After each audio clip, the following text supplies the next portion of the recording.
C'est le premier cancer dans le monde. Chaque année en Côte d'Ivoire, plus de 10 000 personnes en décèdent.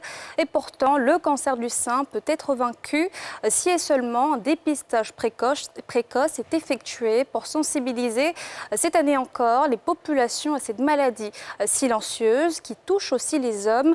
L'ONG Ecomédia vient de lancer la 5e édition de sa campagne dénommée Mes seins sans cancer. Nadja Ejar, Harouna Zebar.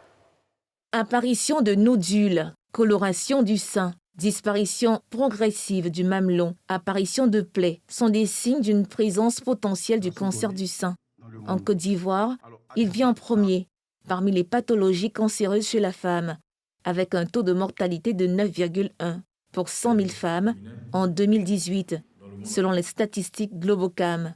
Malgré ces données inquiétantes, la pathologie se guérit. Le cancer du sein serait par définition la survenue des cellules anormales dans le sein. Alors nous apportons des traitements, un traitement qui soit médicamenteux pour agir sur l'évolution de ces cellules sanguines-là, de ces cellules anormales-là. Et puis au fur et à mesure que la personne fait les cures, les cellules anormales qui étaient là déjà vont commencer à être détruites au fur et à mesure jusqu'à la régression totale de ces cellules cancéreuses-là. C'est le message d'espoir que veut véhiculer l'organisation non gouvernementale Ecomédia, qui tiendra à partir du 22 octobre prochain la 5e édition de sa campagne dénommée Mes seins sans cancer.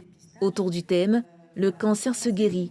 Cette action populaire sera marquée par des séances de dépistage dans 3 communes du district d'Abidjan. L'idée ici, c'est de se rapprocher au maximum possible de ces femmes qui n'ont pas la possibilité d'aller se faire dépister, d'aller se faire soigner. Je voudrais dire aux femmes de Côte d'Ivoire que le cancer du sein, on n'en meurt pas, on en guérit, à la seule condition de se faire dépister plus tôt. 1000 femmes sont attendues par l'ONG au cours de cette campagne de sensibilisation et de dépistage.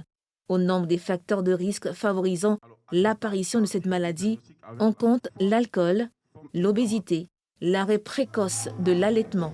Le dépistage précoce ainsi que l'autopalpation sont recommandés à toutes les femmes à partir de 18 ans.